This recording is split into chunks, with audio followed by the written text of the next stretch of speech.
Hi everyone, welcome back. Seeing the thumbnail of this video, many of you might be thinking, यार ये information हमें पता है, बार बार क्यों बना रहे हैं? पॉइंट टेकन, आप ये वीडियो मत देखिए. बट बहुत सारे लोग हैं जो आरबीआई के एग्जामिनेशन साइकिल में नए एंटर करते हैं और उनको इस इन्फॉर्मेशन की ज़रूरत है. और वो हमें बहुत सारी ईमेल्स और फ़ोन कॉल्स करते रहते हैं कि सर कंपटीशन के बारे में बताइए, एलिजिबिलिटी के बारे में बताइए, पैटर्न, सिलेबस. तो एक ही वीडियो में हम आज सारी चीज़ें कवर करेंगे. आप इसको बिल्कुल ध्यान से सुनिएगा. वीडियो थोड़ा लंबा होगा but it would be a good value add, क्योंकि ये सारी इन्फॉर्मेशन अगर आप इंडिपेंडेंटली देखेंगे तो शायद बहुत टाइम लग जाएगा आपको. It might be number of days that it might take, पर यहाँ पे सिर्फ आधे घंटे में आपको ये सारी इन्फॉर्मेशन मिल जाएगी. आगे जाने से पहले मैं आपको हमारे डेमो कोर्स के बारे में बताना चाहूंगा. तो काफी लोग हमारा कोर्स लेना चाहते हैं, तो यही पूछते हैं कि कोर्स में क्या है, कैसा है, कौन टीचर है, कैसे टेस्ट है, कैसे नोट्स हैं. तो भैया बेस्ट तरीका है कि आप हमारे डेमो कोर्स में एनरोल कर लो. ये रूपी 1 में आप एनरोल कर सकते हो. ठीक है. और 2 डेज का वैलिडिटी है. 2 डेज का वैलिडिटी मतलब कि आप 2 दिन तक इसको यूज कर सकते हो. इसमें आप सारी चीजें जो एक्चुअल कोर्स में आप इसमें यूज कर सकते हो, देख सकते हो कि टीचर्स कौन है, कैसा पढ़ा रहे हैं, नोट्स कैसे हैं, समरी शीट्स कैसे हैं. You get a good idea कि यार इस कोर्स में आपको चीजें सही लग रही हैं या नहीं लग रही हैं, क्या ट्रस्ट बन रहा है नहीं बन रहा है, आपके लिए अच्छा है नहीं अच्छा है, और उसके बाद आप अपना डिसीजन ले सकते हो. एनरोल करने के लिए लिंक इस वीडियो के डिस्क्रिप्शन में दिया हुआ है. अब सबसे पहले आरबीआई ग्रेड बी 2027 काफी दूर है अभी, बट फिर भी क्या नोटिफिकेशन डेट्स या क्या एग्जामिनेशन डेट्स हो सकती हैं. Tell just give an idea. कोई इंटरनल इन्फॉर्मेशन नहीं है, but based on the previous year cycles आप देखेंगे कि मैक्सिमम जो आपका एग्जाम होता है वो अप्रैल या जून के बीच में आपकी नोटिफिकेशन आ जाती है. तो जब भी नोटिफिकेशन आएगा उसके राउंड अबाउट 50 to 60 डेज के बीच में आपका फेज 1 हो जाएगा. और फेज 1 के अराउंड 30 to 40 डेज के बीच में, ठीक है, या 30 to 50 डेज के बीच में आपका फेज 2 हो जाएगा. सो डिपेंडिंग अपॉन आपका नोटिफिकेशन कब आता है उसके बेस पे डिसाइड होगा कि आपका फेज 1 और फेज 2 कब होगा. बट ये ज्यादातर अप्रैल में जून वाला जो क्वार्टर है उसमें किसी भी महीने में आ सकता है. वैकेंसीज कितनी रह सकती हैं आरबीआई ग्रेड बी 2027 में? वैकेंसीज से रिलेटेड आप बहुत सारे इंफॉर्मेशन इधर उधर सुनते रहते होंगे. काफी र्यूमर्स भी चलते हैं कि आरबीआई ग्रेड बी बंद हो जाएगा, ऐसा हो जाएगा. देखिए मैं तो काफी सालों से सुन रहा हूँ बंद नहीं हुआ है, लेकिन हाँ इतना जरूर है कि आरबीआई में पहले ग्रेड बी पे रिक्रूटमेंट होता था, अब ग्रेड बी और ग्रेड ए दोनों पे होगा. तो ग्रेड बी पे वैकेंसीज कम हुई हैं क्योंकि ग्रेड ए पे भी वैकेंसीज अब निकल रही हैं. तो ओवरऑल शायद जो वैकेंसीज है ग्रेड बी लेवल पे वो कम ही रहेंगी. That might be in range of 50 to 60 या 40 भी हो सकती हैं, depending upon what is the decision taken by the management there. तो वैकेंसीज कम रहने वाली हैं. बहुत साल पहले 200-250 भी आती थी, अब वो सिनेरियो नहीं है. बट ग्रेड बी के साथ आप ग्रेड ए पे भी तैयारी कर सकते हो, उसको भी आप अपना एक टारगेट एग्जाम बना सकते हो. तो number of seats will increase, the probability of selection will increase henceforth. Competition की बात करते हैं. आरबीआई ग्रेड बी में क्या कंपटीशन है? देखिए कंपटीशन को मैं दो टर्म्स में देखता हूं. सबसे पहले क्वांटिटेटिव टर्म्स में बात करें तो 2026 में जो आपका लास्ट एग्जामिनेशन हुआ था उसमें 40 सीट्स थी और 1,14,000 लोगों ने अप्लाई किया था. 1,14,000 for 40 seats. Now you can sense the competition के कंपटीशन बहुत ज्यादा है. और हिस्टोरिकली ऐसा ही रहा है, आरबीआई में 1 लाख से ज्यादा लोग ही अपीयर करते रहे हैं. बट थोड़ा सा हमें ये भी देखना पड़ेगा कि 1,14,000 में से जो अपीयर करते हैं वो हार्डली 70% है, मतलब 70,000 के लोग अपीयर करेंगे. तो ये तो आपका कंपटीशन है ही नहीं जो लोग फॉर्म भर रहे हैं. Actual competition might be 72,000 which is appearing in the exam. But even here I would say ये 72,000 में से हार्डली 5,000, ये भी मैं हायर रेंज में कह रहा हूँ, hardly 5,000 would be serious. Serious means के वो प्रॉपर टाइम टेबल से पढ़ रहे हैं, सारा सिलेबस कवर कर रहे हैं, टेस्ट दे रहे हैं, रिवाइज कर रहे हैं, प्रॉपर सोर्स से पढ़ रहे हैं. ये 5-6 चीजें सारे लोग नहीं करते हैं, हार्डली 5,000 लोग करते हैं. तो अगर आप 72,000 को देखेंगे तो success rate is less than 0.1%.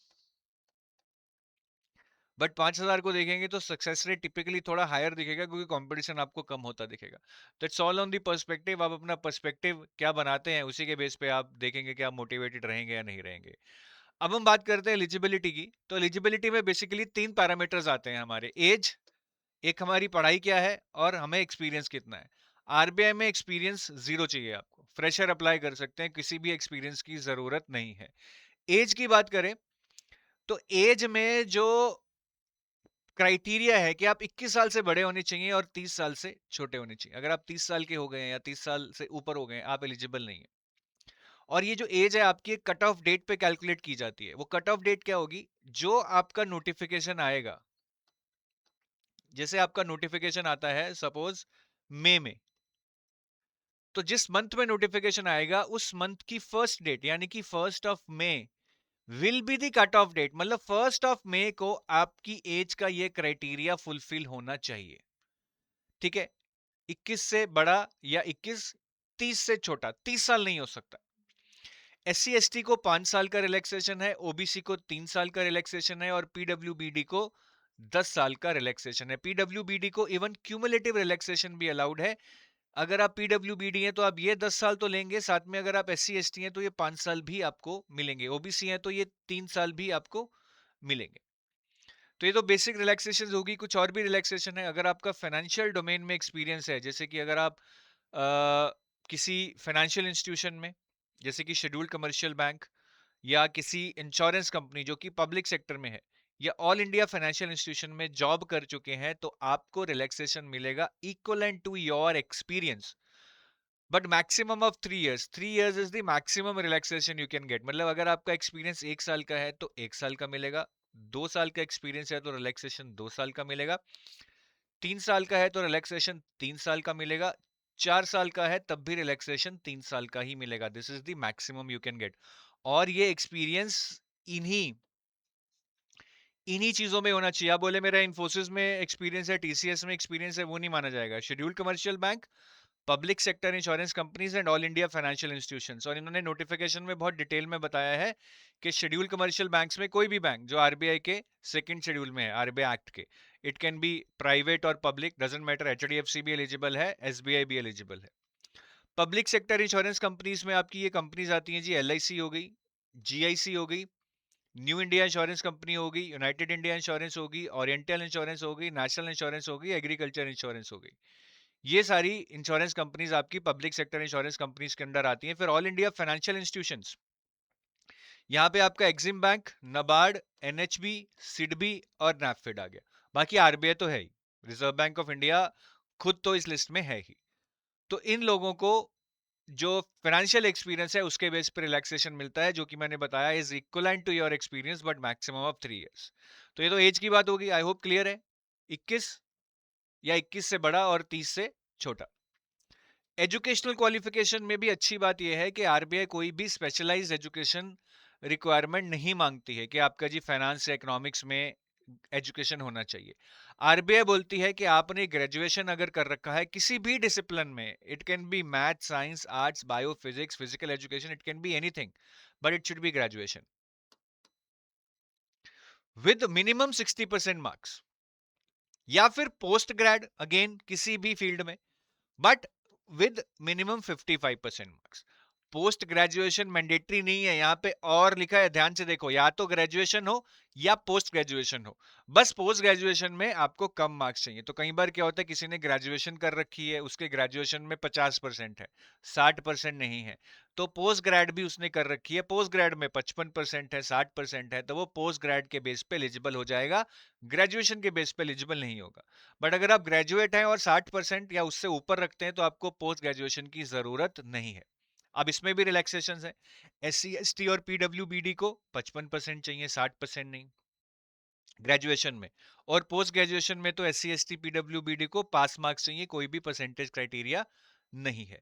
और क्वालिफिकेशन का भी कट ऑफ डेट होता है, ये भी सेम होता है, the first of the month. अगर नोटिफिकेशन मई में आई है तो first May would be your cut off date for qualification. मतलब फर्स्ट मई को आपकी क्वालिफिकेशन पूरी होनी चाहिए, आपके एग्जाम हो जानी चाहिए, आपकी मार्कशीट भी आ जानी चाहिए। ऐसा नहीं है कि मार्कशीट अभी आ रही है, नहीं, फिर आप एलिजिबल नहीं हो। आपको अपने मार्क्स, मार्कशीट और अपना पास फेल स्टेटस पता होना चाहिए उस कट ऑफ डेट पे, और कट ऑफ डेट आपकी first of the month in which the notification comes. अब कुछ क्वेरीज रहती हैं बच्चों की एलिजिबिलिटी को लेकर कि सर जो हमारे मार्क्स हैं, क्या वो aggregate of all the semesters हैं या हर सेमेस्टर में मेरे जो भी कंडीशन है 60% 55% की पूरी होनी चाहिए, ये एग्रीगेट में होती है। अगर आपके एक सेमेस्टर में 40% है कोई फर्क नहीं पड़ता, एग्रीगेट आपका 60 या 55 जो भी कंडीशन है वो मीट करना चाहिए। क्या फाइनल ईयर स्टूडेंट्स एलिजिबल है? नहीं, जैसा मैंने बताया कट ऑफ डेट तक आपके पास अपनी मार्कशीट तक होनी चाहिए। तो फाइनल ईयर स्टूडेंट्स अगर आप एग्जाम दे रहे हैं या एग्जाम अभी होंगे या मार्कशीट अभी आएगी, मतलब आप एलिजिबल नहीं है। क्या डिग्री टू डिस्टेंस एजुकेशन, अगर मैंने इग्नू से की है या कहीं और डिस्टेंस एजुकेशन से की है, क्या क्या वो डिग्री वैलिड कंसिडर की जाएगी? The answer is yes. और इसके अलावा अगर आपने कोई और कोर्स कर रखा है after graduation with minimum 2 years duration, जैसे काफी लोग पीजीडीएम कर लेते हैं जिसको हम एमबीए भी बोलते हैं, तो इसको पोस्ट ग्रेजुएशन माना जाएगा। हालांकि पीजीडीएम पोस्ट ग्रेजुएशन नहीं होता, बट उन्होंने लिखा है कि अगर आपने ग्रेजुएशन के बाद 2 साल का कोई कोर्स किया है जो गवर्नमेंट से अप्रूव्ड है, जैसे कि पीजीडीएम, उसको पोस्ट ग्रेजुएशन माना जाएगा। और अगर आपने 12th के बाद कोई 3 साल का कोर्स लिया किया है, अगेन जिसको गवर्नमेंट ने रिकॉग्नाइज किया है, उसको ग्रेजुएशन माना जाएगा। जैसे कि आपने इलेक्ट्रॉनिक्स वगैरह में अगर डिप्लोमा कर रखा है तो उसको ग्रेजुएशन का स्टेटस दिया जाएगा आपकी एलिजिबिलिटी को डिसाइड करने के लिए। I hope this is clear. अब हमने एलिजिबिलिटी क्राइटेरिया आपके मार्क्स का वो तो परसेंटेज में डिस्कस कर लिया, लेकिन काफी यूनिवर्सिटीज तो सीजीपीए देती हैं, तो उसको भी कन्वर्ट करने का उन्होंने फॉर्मूला दिया है। उन्होंने बोला है कि या तो आपकी यूनिवर्सिटी का ही कोई क्राइटेरिया होगा, यूनिवर्सिटी का ही क्राइटेरिया होगा कोई जो सीजीपीए को परसेंटेज में कन्वर्ट करेगा, आप उस क्राइटेरिया को यूज कीजिए। अगर आपकी यूनिवर्सिटी का क्राइटेरिया नहीं है तो आप ये क्राइटेरिया यूज कीजिए, 60% के लिए आपको 6.75 सीजीपीए या उससे ज्यादा चाहिए, 55% के लिए आपको 6.25% सीजीपीए या उससे ज्यादा चाहिए, 50% के लिए आपको 5.75 सीजीपीए या उससे ज्यादा चाहिए। तो ये बेंचमार्क्स हैं। अगर आपकी एलिजिबिलिटी 60% पे होती है, ग्रेजुएशन है, आपकी जनरल कैटेगरी है, तो 6.75 सीजीपीए चाहिए होगा। इस तरह से आप इसको मैप कर सकते हैं। So that was all about the eligibility. Experience मैं बता चुका हूं। एक्सपीरियंस आपको कुछ एक्सपीरियंस नहीं चाहिए आरबीआई में, आप बिल्कुल फ्रेशर हैं तब भी आप अप्लाई कर सकते हैं, और फ्रेशर सेलेक्ट भी होते हैं, ऐसी बात नहीं है, बट ज्यादा फ्रेशर अप्लाई ही नहीं करते हैं। अब हम बात करेंगे पैटर्न की। ठीक है, एलिजिबिलिटी समझ आ गई, वैकेंसीज नोटिफिकेशन समझ आ गई, आरबीआई का एग्जाम का पैटर्न क्या है। आरबीआई का एग्जाम बेसिकली 3 फेजेस में होता है। फेज 1 जिसको हम प्रीलिम्स भी बोलते हैं, फेज 2 जिसको कई लोग मेंस भी बोल देते हैं, इंटरव्यू, और फिर फाइनल सिलेक्शन। अब जैसा मैंने बताया, फेज 1 क्वालिफाई करके आप फेज 2 देंगे, फेज 2 क्वालिफाई करके आप इंटरव्यू देंगे, और फिर आपकी फाइनल मेरिट लिस्ट बनेगी। अब फेज 1 जो है आपका वो क्वालिफाइंग है, मतलब फेज 1 आपको सिर्फ क्वालिफाई करना है, इसके मार्क्स आपके फाइनल सिलेक्शन में नहीं जुड़ेंगे। फेज 2 के मार्क्स आपके फाइनल सिलेक्शन में जुड़ेंगे, इंटरव्यू के मार्क्स भी आपके फाइनल सिलेक्शन में जुड़ेंगे, और ये दोनों मिलकर डिसाइड करेंगे कि आपका फाइनल सिलेक्शन होता है या नहीं होता है। तो मोटा मोटा ये पैटर्न है। अभी हम फेज 1 को थोड़ा और डिटेल में देख लेते हैं। तो फेज 1 में आपका एक पेपर होता है जी, आपका एक पेपर फेज 1 में होगा, उसमें 4 सेक्शन आते हैं। एक तो जीए का सेक्शन आता है, एक रीजनिंग का, एक इंग्लिश का और क्वांट का। 4 सेक्शन आ गए। जीए में सबसे ज्यादा 80 क्वेश्चंस आते हैं, रीजनिंग में फिर 60, और इंग्लिश और क्वांट में 30 क्वेश्चंस आते हैं। हर क्वेश्चन 1 मार्क का होता है, टोटल 200 क्वेश्चन आपको 200 मार्क्स के आते हैं। टाइम आपको 2 घंटे दिए जाते हैं, बट यहाँ पे सेक्शनल टाइम में डिवाइडेड रहता है। जीए को 25, इंग्लिश को भी 25, क्वांट को भी 25 मिनट्स मिलते हैं, रीजनिंग में आपको 45 मिनट्स दिए जाते हैं। तो एक सेक्शन का जो टाइम है, आप वही टाइम उस सेक्शन के लिए यूज कर सकते हो। नेगेटिव मार्किंग होती है जी 1/4, तो तुक्के लगा के तो आप ये क्लियर नहीं कर सकते, और ये पेपर आप दोनों हिंदी और इंग्लिश में दे सकते हो, बाइलिंगुअल होता है। लेकिन इंग्लिश लैंग्वेज वाला सेक्शन तो इंग्लिश में ही देना पड़ेगा, वो हिंदी में नहीं होता है। फेज 2 का पैटर्न क्या है जी? फेज 2 का जो पैटर्न है उसमें आपके 3 पेपर होते हैं। कितने पेपर होते हैं? 3 पेपर होते हैं। तीनों पेपर आपके 100-100 मार्क्स के होते हैं, मतलब टोटल आपकी वेटेज फेज 2 की 300 मार्क्स होती है। इंटरव्यू की 75 होती है, मतलब टोटल 375 मार्क्स में से आपकी मेरिट बनाई जाती है। फेज 2 में जो 3 पेपर होते हैं आपके, पेपर 1 होते हैं जी आपका इकोनॉमिक एंड सोशल इश्यूज, जिसको हम ईएसआई करके भी बुलाते हैं निकनेम। पेपर 2 आपका होता है जी इंग्लिश, जिसमें आपकी राइटिंग स्किल्स चेक की जाती हैं, इसको हम निकनेम डिस्क्रिप्टिव इंग्लिश भी बुलाते हैं। पेपर 3 आपका होता है जी फाइनेंस एंड मैनेजमेंट, जिसको हम एफएम भी बुलाते हैं निकनेम से। अब पेपर 1 और पेपर 3 का सिमिलर पैटर्न है जी, इसमें 50% ऑब्जेक्टिव और 50% डिस्क्रिप्टिव आएगा। 50% ऑब्जेक्टिव मतलब एमसीक्यूज आएंगे, और डिस्क्रिप्टिव मतलब आपके लेंथी क्वेश्चंस आएंगे, जिसको हम डिस्क्रिप्टिव क्वेश्चंस बोलते हैं। ठीक है जी। और यही सेम ट्रेंड आपका पेपर 3 में भी है, 50% ऑब्जेक्टिव और 50% डिस्क्रिप्टिव। जो आपका पेपर 2 है, इंग्लिश राइटिंग स्किल्स जो टेस्ट करता है, वो पूरा का पूरा डिस्क्रिप्टिव है, इसमें एक भी एमसीक्यू आपको देखने को नहीं मिलेगा। तो ये तीनों पेपर का बेसिक पैटर्न है, और ये तीनों पेपर आप दो पेपर बेसिकली, पेपर 1 और पेपर 3 आप हिंदी में भी दे सकते हैं, पेपर 2 जो इंग्लिश का पेपर है वो आपको इंग्लिश में ही देना पड़ेगा। थोड़ा और अगर डिटेल में जाएं, जैसा मैंने बताया, paper 1 economic and social issues में 50% ऑब्जेक्टिव और 50% डिस्क्रिप्टिव आएगा। ये 50% जो ऑब्जेक्टिव है, ये 50 मार्क्स का होता है 100 में से। इसके लिए 30 मिनट्स मिलते हैं। 30 मिनट्स में आपको 30 क्वेश्चंस आते हैं जी। 10 क्वेश्चन 1 मार्क के आएंगे और 20 क्वेश्चन 2 मार्क के आएंगे। तो ये 40 नंबर का हो गया 20 क्वेश्चन, ये 10 क्वेश्चन 10 मार्क के हो गए, टोटल 50 मार्क्स हो गए, जैसा मैंने यहाँ बताया। जो आपका डिस्क्रिप्टिव पेपर है जी 50%, वो भी 50 मार्क का आता है, क्योंकि 50% वेटेज ऑफ 100 इज 50। ये 90 मिनट का होता है। इसमें आपको बेसिकली 6 क्वेश्चन आते हैं, वैसे 6 में से आपको 4 करने होते हैं। 4 क्वेश्चन में से 2 क्वेश्चन 10 मार्क के होते हैं और 2 क्वेश्चन 15 मार्क्स के होते हैं। तो 15 इंटू 2 30 हो गया जी, एंड 10 इंटू 2 20 हो गया। तो टोटल आपका ये हो गया 30 प्लस 20, 50 मार्क्स का आपका डिस्क्रिप्टिव पेपर हो गया। जो पेपर 1 का पैटर्न है, सेम सेम पैटर्न आपका पेपर 3 का भी है जी, फाइनेंस एंड मैनेजमेंट का। वही 30 क्वेश्चन ऑब्जेक्टिव में और 4 क्वेश्चन डिस्क्रिप्टिव में आपको करने हैं। जो इंग्लिश वाला आपका पेपर है, इसमें आपको 3 क्वेश्चन आएंगे, essay writing, reading comprehension and प्रेसी writing. ये तीनों आपको करने हैं। इसमें कोई भी ऐसा नहीं है कि आपको कोई चॉइस है या कुछ है। 3 क्वेश्चन आपको करने हैं, 90 मिनट दिए हैं, 100 मार्क का आपका ये पेपर होता है। तो ये आपका पैटर्न ऑफ फेज 2 है। और अगर आप इसमें देखेंगे, डिस्क्रिप्टिव का काफी अच्छा वेटेज है। ईएसआई में 50 मार्क का आ रहा है, एफएम में 50 मार्क का आ रहा है, यहाँ पे 100 मार्क्स का आ रहा है। मतलब 300 में से 200 मार्क्स का आपका डिस्क्रिप्टिव पेपर आ रहा है। ठीक है। अब हम बात करते हैं इंटरव्यू स्टेज की। इंटरव्यू स्टेज की अगर हम बात करें, इंटरव्यू जैसा मैंने बताया 75 मार्क्स का होगा, फेज 2 300 मार्क्स का होगा। टोटल कितना हो गया आपका? टोटल हो गया आपका 375 मार्क्स। टोटल कितना हो गया आपका? 375 मार्क्स का आपका टोटल हो गया।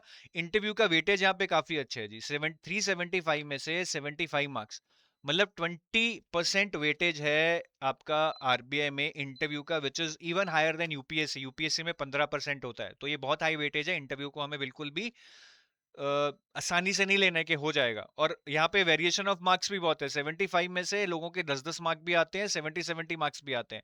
तो और भी इंपॉर्टेंट हो जाता है कि इंटरव्यू को अच्छे से लिया जाए। इंटरव्यू आप इंग्लिश में भी दे सकते हैं या हिंदी या इंग्लिश में भी दे सकते हैं। काफी लोग हिंदी मीडियम वाले डरते हैं कि सर कैसे होगा। कोई डरने की बात नहीं है, आराम से हो जाएगा। बस आप अच्छे से जवाब दीजिए, उस लैंग्वेज में दीजिए जिसमें आप एक्सप्रेस कर सकते हो। अब हम सिलेबस की बात करते हैं। पहले हम फेज 1 की बात करेंगे। फेज 1 का क्वांट का ये सिलेबस है जी, स्टैंडर्ड टॉपिक्स हैं। आप वीडियो को पॉज करके देख सकते हो। किसी ने बैंकिंग की तैयारी की है तो मोस्ट ऑफ द टॉपिक्स उन्होंने पढ़ रखे होंगे। आप वही तैयारी बैंकिंग वाली आरबीआई में भी यूज कर सकते हो। थोड़ा सा क्वेश्चन का लेवल जरूर टफ हो जाता है, यही डिफरेंस है। ठीक है। तो ये सारे टॉपिक्स हैं क्वांट के। ये रीजनिंग के टॉपिक्स है। रीजनिंग में मैं ये बोलूंगा कि यहाँ पे एसएससी वाले टॉपिक्स होते हैं, जैसे पेपर फोल्डिंग, मिरर इमेजिंग, वैसे टॉपिक्स नहीं आते हैं। ठीक है। थोड़े से मतलब जैसे बैंकिंग वाले टॉपिक्स हैं वही आते हैं। तो एसएससी वाले टॉपिक्स आप मत कीजिएगा, काफी लोग कर लेते हैं, इसलिए बता रहा हूँ। तो अगेन आप इसको जरा पॉज करके ये टॉपिक्स को आप लिख लीजिए। इसमें ऐसा कुछ नहीं है कि आपको नहीं आता होगा, आपने सुना नहीं होगा। काफी लोगों ने ये रीजनिंग वगैरह पढ़ रखी होती है, तो वही स्टैंडर्ड टॉपिक्स हैं जो आपने करने हैं। इंग्लिश में क्या है जी? इंग्लिश में वैसे तो आपका जो बेस है वो ग्रामर से बनेगा, tenses, verbs, adjectives, prepositions, conjunctions. But साथ साथ में आपकी अच्छी कॉम्प्रिहेंशन एबिलिटी और वोकैबुलरी भी होनी चाहिए, क्योंकि जो क्वेश्चन आते हैं आपको, वो कॉम्प्रिहेंशन पैसेज, पैराजंबल्स, वो कॉम्प्रिहेंशन एबिलिटी पे बेस्ड होंगे। वोकैबुलरी रिलेटेड क्वेश्चंस आएंगे आपको, synonyms, antonyms, one word substitution. और ग्रामर बेस में आपसे error spotting, sentence improvement, cloze test, rearrangement जैसे क्वेश्चन आपसे पूछ लिए जाते हैं। तो हमें स्किल डेवलप करनी है ग्रामर की, कॉम्प्रिहेंशन की, वोकैबुलरी की, और साथ ही साथ क्वेश्चन टाइप्स जो आते हैं उनकी प्रैक्टिस करनी है, ताकि हम उस स्किल को अप्लाई कर सकें अपने इंग्लिश के एग्जाम में। जीए की बारी आती है जी। 80 मार्क्स का जीए सेक्शन है, सबसे इंपॉर्टेंट सेक्शन होता है। काफी स्कोरिंग भी रह सकता है अगर अच्छे से जीए पढ़ी हो। तो इसमें बेसिकली ये एरियाज पूछे जाते हैं: schemes, reports, RBI notifications, finance related current affairs, ESI related current affairs, फिर मिसलेनियस जीए जिसमें स्पोर्ट्स हो गया जी, अवार्ड्स हो गया, ऑबिचुरीज हो गया, डिफेंस एक्सरसाइजेज हो गया, important days and their themes हो गया, और क्या है, काफी कुछ है। नोबल पीस प्राइज हो गया, एमओयूज हो गए, एग्रीमेंट्स हो गए। तो जितनी भी मिसलेनियस जीए है जो कि बैंकिंग एग्जाम में भी पूछी जाती है, वो भी हमें पढ़ के जानी है।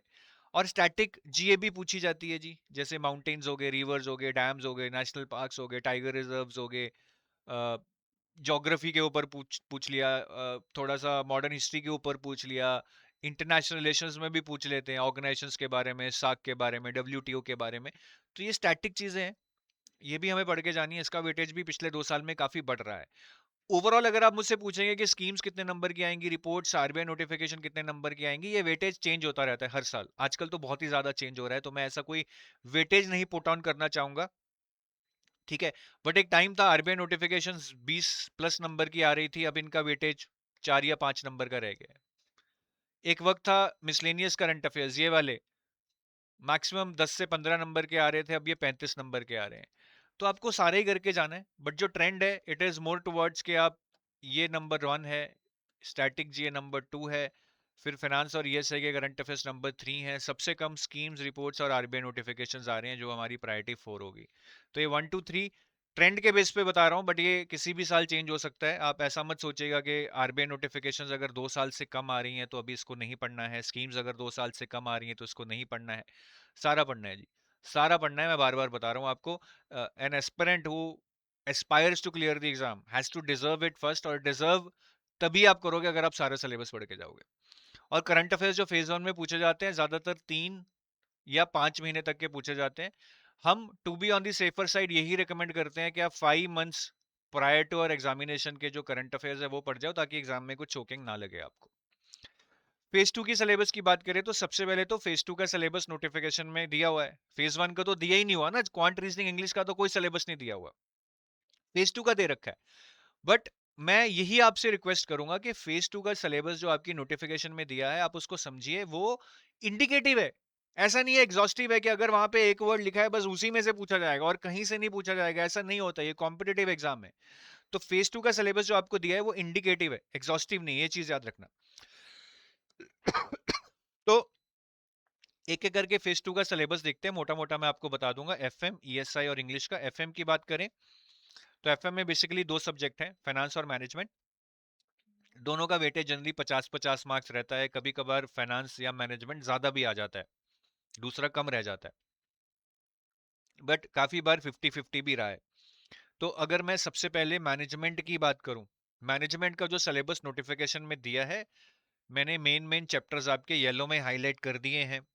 अगर मैं इनकी लिस्ट बनाऊं तो ये चैप्टर्स आपके निकल के आते हैं: motivation, leadership, communication, general management, emotional intelligence, personality and perception, conflict, organisational change and reinforcement, corporate governance and ethics. ये मेन चैप्टर्स आपके निकल के आते हैं जी, ठीक है। और ये सारे चैप्टर्स हमने करने हैं। मैनेजमेंट अगर 50 मार्क का आ रहा है ना, आपका टारगेट होना चाहिए कम से कम 40, वैसे तो 45 मार्क्स ही आपको टारगेट करने हैं। तो अगर आप सोचोगे कि इसमें से कुछ चैप्टर मैं छोड़ जाऊंगा, वो एक बहुत ही हानिकारक डिसीजन होगा, जिसका आप रिजल्ट एग्जाम में देख सकते हैं अगर उस चैप्टर में से 3-4 क्वेश्चन आ गए। और जो यहाँ पे सिलेबस लिखा है, ठीक है, आप सिर्फ ये मत सोचिए कि वही हमें 100% पढ़ के जाना है। जैसे मैंने बताया, this is just indicative. Example देता हूँ, मोटिवेशन में यही थ्योरीज हैं: Maslow, Alderfer, McClelland, Herzberg, Adams and Vroom's. But इसके बाद क्या थ्योरी आ सकती है? Theory X and Y exam में पूछी गई है, यहाँ पे नहीं है। गोल सेटिंग थ्योरी एग्जाम में पूछी गई है या नहीं है? तो अगर आप मोटिवेशन पढ़ रहे हैं, जहां से भी पढ़ रहे हैं, अगर वहां पे और थ्योरीज हैं, आप उसको प्लीज कर लीजिए, उसको मत छोड़िए, उसमें से क्वेश्चन आ सकते हैं। बट हाँ, फर्स्ट प्रायोरिटी आप उन्हीं चीजों को दीजिए जो सिलेबस में लिखी हुई हैं, बट वो अपने आप में पूरा सिलेबस नहीं है, यही मैं आपको समझाने की कोशिश कर रहा हूँ। और अगर अब हम फाइनेंस की बात करें तो फाइनेंस 50 नंबर का आएगा, जिसमें ज्यादातर आप देखेंगे स्टैटिक और करंट का वेटेज मिक्स ही रहता है। मैनेजमेंट तो पूरा स्टैटिक है, उसमें कोई भी करंट अफेयर्स नहीं पूछा जाता। फाइनेंस में स्टैटिक और करंट मिक्स रहता है, 50% स्टैटिक, 50% करंट अफेयर आएगा। तो फाइनेंस अगर 50 मार्क का आ रहा है, उसमें से 25 मार्क्स का ऑब्जेक्टिव आएगा, 25 मार्क्स का डिस्क्रिप्टिव, क्योंकि 50-50% वेटेज है दोनों का। ऑब्जेक्टिव में जो 25 मार्क है उसमें static 15 mark, current 10 mark. Descriptive में उल्टा हो जाता है, स्टैटिक कम आता है, करंट थोड़ा ज्यादा आ जाता है। और ये चीजें वेरी कर सकती हैं, बट मैं आपको जनरल ट्रेंड बता रहा हूँ जो पिछले 5-6 साल से हम ऑब्जर्व कर रहे हैं। कभी कभार हो सकता है कि डिस्क्रिप्टिव में सारा ही करंट आ जाए या सारा ही स्टैटिक आ जाए, बट हमें तो दोनों के लिए प्रिपेयर करना है, because fully prepared is well prepared, otherwise you are not prepared. तो जो स्टैटिक पार्ट है हमारा, चाहे ऑब्जेक्टिव हो चाहे डिस्क्रिप्टिव हो, उसके लिए ये वाला सिलेबस यहाँ पे दिया हुआ है, जिसमें फाइनेंशियल सिस्टम यूनिट है, जिसमें हम हमारे फाइनेंशियल इंस्टीट्यूशंस का स्ट्रक्चर पढ़ते हैं कि कौन कौन से हमारे फाइनेंशियल इंस्टीट्यूशंस हैं, स्पेसिफिकली आरबीआई के क्या फंक्शंस हैं, ठीक है। फिर हम ये भी पढ़ते हैं कि हमारे फाइनेंशियल सिस्टम में क्या रीसेंट डेवलपमेंट्स हुई हैं, आईटी का क्या रोल है बैंकिंग और फाइनेंस में, एनबीएफसीज के बारे में पढ़ते हैं, डिजिटल पेमेंट्स के बारे में पढ़ते हैं, जैसे कि यूपीआई हो गया, नेफ्ट हो गया, आरटीजीएस हो गया। फिर फाइनेंशियल मार्केट्स की बारी आती है, जिसमें हम इंस्ट्रूमेंट्स के बारे में पढ़ते हैं कि कौन कौन से इंस्ट्रूमेंट्स, जैसे कि इक्विटी हो गया, बॉन्ड हो गया, ठीक है, हम कौन कौन से मार्केट के थ्रू ट्रेड करते हैं, तो ये हम फाइनेंशियल मार्केट्स में पढ़ते हैं। फिर कुछ जनरल टॉपिक्स हैं जिसमें रिस्क मैनेजमेंट है, डेरिवेटिव्स है, global financial markets, financial inclusion, alternate sources of finance, public private partnership, private and social cost benefit, corporate governance, union budget, accounting और फाइनेंशियल स्टेटमेंट्स के बेसिक कॉन्सेप्ट्स और statements, और inflation. तो काफ़ी diversified सा है सिलेबस, ये कोई स्टैंडर्ड फाइनेंस नहीं है, मतलब अगर आप कोई फाइनेंस की बुक लेंगे आपको वहाँ नहीं मिलेगा, तो ये जोड़ तोड़ के बनाया गया है और आपको ऐसे ही इसको पढ़ना पड़ेगा। तो ये ऑफिशियल सिलेबस है स्टैटिक के लिए, बट करंट भी आता है। तो करंट में हमें क्या पढ़ना है, अगर ऑब्जेक्टिव में हम करंट अफेयर्स की बात करें तो बेसिकली आरबीआई नोटिफिकेशंस और सेबी नोटिफिकेशंस इंपॉर्टेंट हैं, और मिनिस्ट्री ऑफ फाइनेंस की कोई भी न्यूज़ हो वो भी इंपॉर्टेंट हो जाती है। फिर ये रिपोर्ट्स आपकी काफी इंपॉर्टेंट है, economic survey, union budget, RBI की रिपोर्ट आती है फाइनेंशियल स्टेबिलिटी, आरबीआई की एक और रिपोर्ट आती है एनुअल रिपोर्ट, आरबीआई की ही एक रिपोर्ट आती है करेंसी एंड फाइनेंस रिपोर्ट, और आरबीआई की एक और रिपोर्ट है ट्रेंड्स एंड प्रोग्रेस। ये सारी रिपोर्ट्स आपको पढ़ के जानी है, इसमें से भी क्वेश्चन पूछ लिए जाते हैं।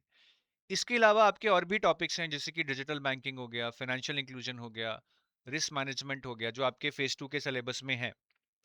तो अगर इनसे रिलेटेड कोई डेवलपमेंट है, कोई करंट अफेयर है, वो भी एग्जाम में पूछा जा सकता है। तो ये आपके ऑब्जेक्टिव से रिलेटेड करंट अफेयर्स हो गए। डिस्क्रिप्टिव की बात करूं, डिस्क्रिप्टिव में जो क्वेश्चन आते हैं करंट अफेयर्स के, या तो ज्यादातर वो रिपोर्ट्स के ऊपर ही आते हैं, वही रिपोर्ट्स जो अभी हमने बात की थी, पांच छह रिपोर्ट्स, ये आपको करनी है, या फिर एडिटोरियल्स। लाइव मिंट या हिंदू में आप एडिटोरियल्स पढ़ेंगे, इकोनॉमिक टाइम्स में पढ़ेंगे, तो वहां से आपको काफी टॉपिक्स मिल जाएंगे जो करंट में होते हैं और उन पे एग्जाम पे क्वेश्चन पूछ लिए जाते हैं। तो ये तो हो गया हमारा करंट अफेयर्स डिस्क्रिप्टिव के लिए। और बहुत सारे ऐसे क्वेश्चन हैं जो मैं आपको दिखा सकता हूँ। एक बार क्वेश्चन आया था वैल्यू इन्वेस्टिंग और ग्रोथ इन्वेस्टिंग पे, ये एडिटोरियल्स में से ही आया था। फिर एक बार क्वेश्चन आया था यूनियन बजट के ऊपर, तो union budget is also part of our one of our reports, जैसे मैंने आपके यहाँ दिखाया, ठीक है। तो अगर आपने ये पढ़ी होगी तो इस तरह के डिस्क्रिप्टिव क्वेश्चन आप आसानी से कर लेंगे। तो ये बात होगी एफएम की। अगर अब मैं ईएसआई पे आऊँ, जिसका नाम इकोनॉमिक एंड सोशल इश्यूज है, ईएसआई में ज्यादा जो आपका वेटेज है वो करंट अफेयर्स का रहता है, स्टैटिक का वेटेज बहुत कम रहता है। जनरली हम बच्चों को ये बोलते हैं कि आप स्टैटिक मिनिमम पढ़िए, करंट अफेयर्स पे ज्यादा फोकस कीजिए। तो ये हमारा 100 नंबर का जो पेपर है, इसमें से ऑब्जेक्टिव 50 नंबर का आएगा, डिस्क्रिप्टिव 50 नंबर का आएगा। ऑब्जेक्टिव जो 50 नंबर का आता है उसमें स्टैटिक का वेटेज बहुत कम है, सिर्फ 5 मार्क्स या 0 मार्क्स भी आप कह सकते हैं। 5 मार्क्स भी मैंने इसलिए लिखा है कि आप स्टैटिक पढ़ लें। करंट अफेयर्स का वेटेज मैक्सिमम रहता है 45 to 50 मार्क्स। डिस्क्रिप्टिव की बात करें तो यहाँ पे एक दो क्वेश्चन स्टैटिक आ जाते हैं, 20 मार्क्स आपको यहाँ से मिल जाएंगे स्टैटिक में से, और ज्यादातर क्वेश्चन करंट अफेयर बेस्ड ही आते हैं। तो ये ओवरऑल ढांचा है। करंट अफेयर ज्यादा डोमिनेट करते हैं, चाहे ऑब्जेक्टिव हो चाहे डिस्क्रिप्टिव हो। ऑब्जेक्टिव में तो स्टैटिक पार्ट आ ही नहीं रहा है। अब स्टैटिक पार्ट कवर तो करना पड़ेगा, क्योंकि आ तो सकता है, और 25% तो आ भी रहा है। और करंट अफेयर समझने के लिए भी स्टैटिक जरूरी है, स्टैटिक नहीं समझ आएगा तो करंट अफेयर भी नहीं समझ आएंगे। तो अगर हम स्टैटिक का सिलेबस देखें तो growth and development first unit है, जिसमें हम अपना मेजरमेंट ऑफ ग्रोथ पढ़ते हैं, पॉवर्टी एलिवेशन और सस्टेनेबल डेवलपमेंट के बारे में पढ़ते हैं। फिर इंडियन इकोनॉमी है, जिसमें monetary policy, fiscal policy, union budget, industrial reforms, इनके बारे में पढ़ते हैं। तो इंडियन इकोनॉमी वाला यूनिट भी इंपॉर्टेंट है। फिर ग्लोबलाइजेशन है, जिसमें हम बैलेंस ऑफ पेमेंट्स के बारे में पढ़ते हैं, एक्सपोर्ट इंपोर्ट पॉलिसी के बारे में पढ़ते हैं, हमारे जो इंटरनेशनल इकोनॉमिक इंस्टीट्यूशंस हैं जैसे कि आईएमएफ, वर्ल्ड बैंक, उनके बारे में पढ़ते हैं। फिर हमारी रीजनल जो समिट्स हैं या हमारी इकोनॉमिक कॉपरेशन होती है थ्रू सम ऑर्गेनाइजेशन, जैसे सार्क हो गया, उसके बारे में हम पढ़ते हैं। तो ये तीनों यूनिट आपके बेसिकली काइंड ऑफ इकोनॉमिक्स से रिलेटेड है, और जो लास्ट यूनिट है ये आपका सोशल इश्यूज से रिलेटेड है, जिसमें हम हमारी सामाजिक समस्याएं पढ़ते हैं कि हमारे कंट्री में जेंडर डिस्क्रिमिनेशन है, सोशल जस्टिस की प्रॉब्लम है, अर्बनाइजेशन का प्रॉब्लम है, मल्टीकल्चरलिज्म का प्रॉब्लम है। तो ये सारे जो सोशल इश्यूज हैं हम सोशल इश्यूज के अंडर पढ़ते हैं, और यहाँ से ज़्यादातर आपको करंट अफेयर्स ही देखने को मिलेंगे, स्टैटिक कम ही आता है। ठीक है, तो ये हमारा ईएसआई का सिलेबस हो गया जी। बाकी जो करंट अफेयर्स हैं ऑब्जेक्टिव में, जैसा मैंने बताया, मैक्सिमम जो क्वेश्चंस हैं वो करंट अफेयर से आएंगे, तो उसमें गवर्नमेंट स्कीम्स, रिपोर्ट्स, या फिर ईएसआई के जो टॉपिक्स हैं, जैसे कि मैंने आपको बताया मॉनेटरी पॉलिसी है, इंटरनेशनल इकोनॉमिक इंस्टीट्यूशंस हैं, रीजनल इकोनॉमिक कॉपरेशन है, इनसे रिलेटेड कोई भी डेवलपमेंट है वो भी एग्जाम में पूछ ली जाती है। और डिस्क्रिप्टिव में जो करंट अफेयर्स पूछे जाते हैं आपके, ठीक है, ये ज्यादातर तो इन्हीं रिपोर्ट से पूछे जाएंगे।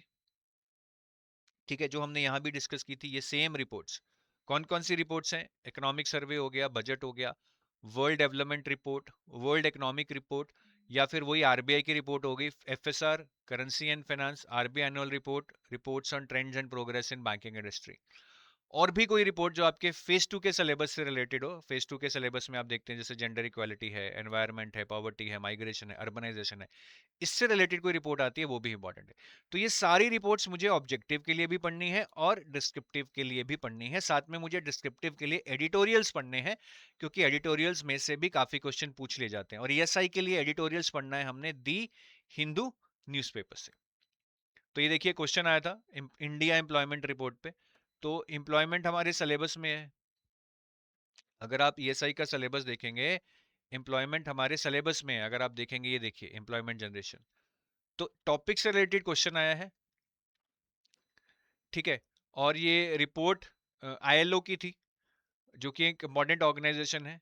तो एक इम्पोर्टेंट ऑर्गेनाइजेशन की सिलेबस से रिलेटेड रिपोर्ट है, उसमें से क्वेश्चन आया है, तो ये हमें करनी है। इसीलिए मैंने आपको यहाँ बोला था कि जितनी भी आपकी रिपोर्ट्स हैं जो आपके फेज 2 के सिलेबस से रिलेटेड हैं, जैसे कि एम्प्लॉयमेंट भी इसका पार्ट है, जैसा मैंने आपको सिलेबस में दिखाया, ये सारी रिपोर्ट्स आपको पढ़नी है।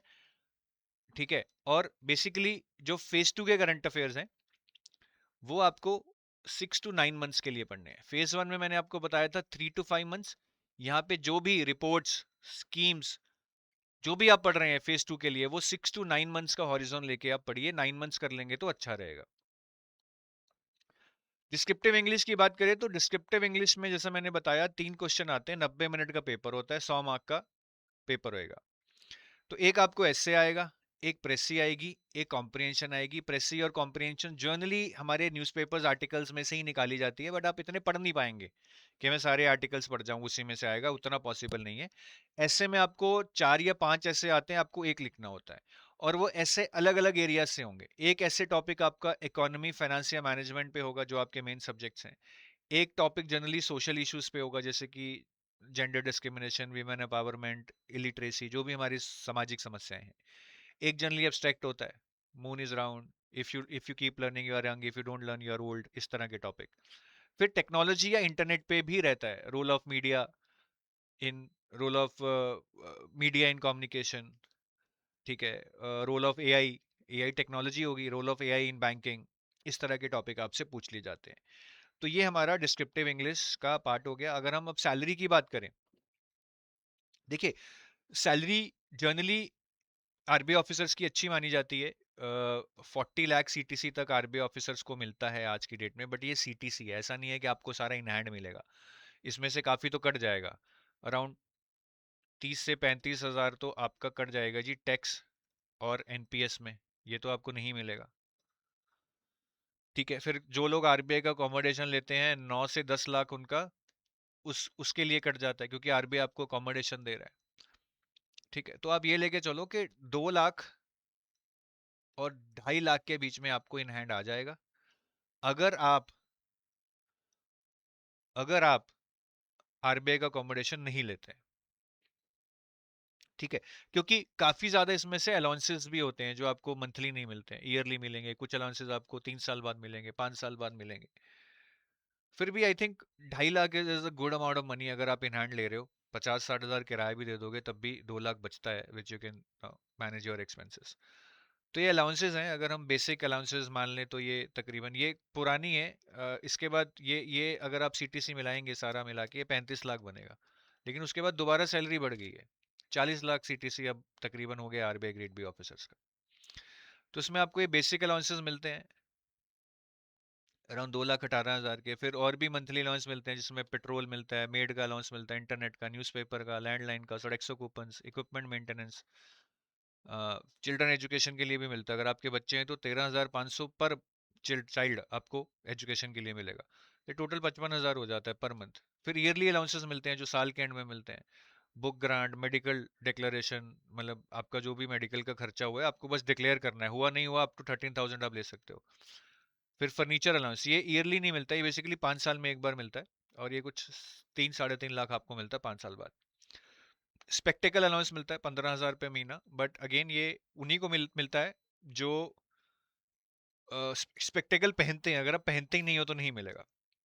फिर लीव फेयर कंसेशन, आप वेकेशन पे की जाना चाहते हो, एलटीए के रूप में आपको मिलता है 1,24,000 पर बंदा 2 साल में एक बार। तो आप और आपकी वाइफ हैं तो आपको 2 साल बाद 2,48,000 मिलेगा, मतलब 1,24,000 पर ईयर हो गया। ठीक है, तो ये अलाउंसेस के फिगर्स भी सारे ओल्ड हैं, नए फिगर्स मेरे पास अभी नहीं थे, बट मुझे इतना पता है कि ये अब 40 लाख सीटीसी हो गया है।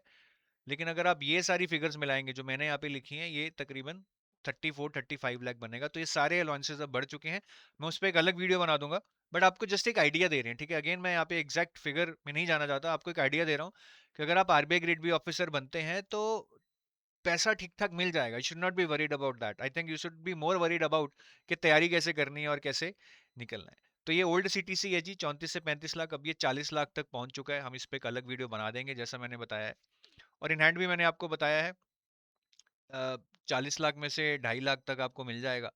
ठीक है, ये 2.2 लाख मैं 35 लाख में से कह रहा था, बट अभी ये 40 लाख हो चुका है तो 2.5 लाख तक मिल जाएगा। और अगर आपने अकोमोडेशन आरबीआई की ले ली तो अगेन इसमें से जैसा मैंने बताया आप 60-70 के निकाल दीजिए, so that will come to around 1.9 lakh. लेकिन आपको अकोमोडेशन मिल जाएगी, आप अपनी ले लें तो आपको 2.5 इन हैंड मिल जाएगा। ठीक है, तो सैलरी ठीक ठाक है, इन हैंड भी ठीक ठाक है। टैक्स और एनपीएस तो आपको देना ही पड़ेगा, और एनपीएस तो आपकी सेविंग ही हो रही है यार। It would be worth in crores once you retire after 30 years और 32 years after working in RBI. तो ये मैंने आपको पूरा बता दिया, अब आपको सारी इन्फॉर्मेशन मिल गई है आरबीआई के रिगार्डिंग। अब आपको अलग अलग जगह जाने की ज़रूरत नहीं है कि जी एक जगह जाके आप एग्जाम डेट ढूंढ रहे हो, एक जगह जाके एलिजिबिलिटी ढूंढ रहे हो, एक जगह जाके आप पैटर्न ढूंढ रहे हो। एक ही जगह पे सारी इन्फॉर्मेशन आपको है। इस वीडियो को आप दोबारा देखिए आराम से, काफ़ी इन्फॉर्मेशन है, इतनी जल्दी एब्जॉर्ब नहीं हुई होगी, दोबारा जाके देखिए और अच्छे से आपको पता लग जाएगा। और अगर आप हमारे आरबीआई ग्रेड बी के कोर्सेज वगैरह ढूंढ रहे हैं तो आप हमारे वेबसाइट edutap.in पे जा सकते हैं। आरबीआई ग्रेड बी कोर्सेज पे क्लिक करेंगे, 2027 में जाना पड़ेगा आपको यहाँ पे। ठीक है जी, 2027 में जाएंगे तो यहाँ पे कोर्सेज मिलेंगे आपको। अभी लोड नहीं हो रहे हैं, शायद इंटरनेट स्लो है।